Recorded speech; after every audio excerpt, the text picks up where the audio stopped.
Are appraisals important, and do I need one when buying a home? The answer is yes. If you're going to be a first-time buyer, a veteran using your certificate of eligibility, maybe you're applying for a loan that requires down payment assistance, they will require an appraisal. The only time that you don't require or need an appraisal is when you're buying a home cash. There's no financing involved, so there's no appraisal on the property. Now, there's some circumstances in which the lender has some sort of appraisal waiver in which they don't really physically go into the home, but they do their internal comparables just so that they know how much the property is valued at. Don't get appraisals and home inspections confused. That's one of the questions that I get asked a lot. Ulysses, do I need an appraisal? And if I already did an appraisal, I technically don't need a home inspection, right? Because it's the same thing. It's not. An appraisal, it's a professional value of what somebody feels the home is worth at that particular day based on the comps in the area within a mile radius, probably no more than 60 to 90 days. That's an appraisal, a professional opinion by a licensed appraiser, and that report will be sent to the lender that's going to be doing your financing so that they can determine the value. Because remember, a lender is only going to lend you based on what the property appraises at. Example, if you put an offer on a house that's $700,000 and the appraisal or value comes in, at $670,000, well, we have a difference of $30,000.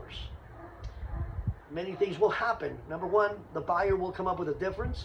When I represent buyers, I don't give them that option because I'm going to try my absolute best to negotiate that difference with the sellers.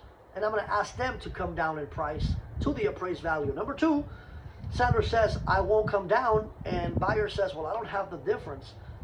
We meet in the middle. We compromise. Number three, both sides cannot agree to a deal, and we have to back out, start all over. Hopefully you're backing out within your contingency periods, and you don't put your EMD or earnest money deposit on the line. Remember, your EMD or deposit is part of your down payment. That's another question that I get asked a lot. Ulysses, I'm going to need a deposit plus my down payment. No, your deposit is part of your down payment, whatever it is. Now, an appraisal is the value that is required in order to get the financing.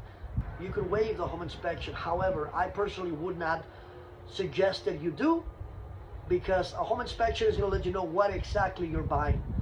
If a property is 15, 20, 30 plus years in age, you want to make sure that you know what you're buying. And keep this in mind. A home inspection is not a list for repairs for sellers. Sellers are not obligated to fix anything unless otherwise written or stated in writing. You could use that as a negotiating tool to potentially ask for repairs that are absolutely necessary and potentially hazardous, any safety ones. So a home inspector will look for, they'll check everything, but including the AC, the heating system, the roof, the foundation, electrical, and plumbing. Every house is going to have some cosmetic things, so just keep that in mind. The perfect home does not exist. Remember, most homes are being sold as is. It doesn't mean you cannot ask for repairs after the appraisal is done and home inspections are done, but the seller, for the most part, will only consider lender required repairs. Lender requirements are the ones that the appraiser will ask in order for the buyer to obtain financing. So keep that in mind.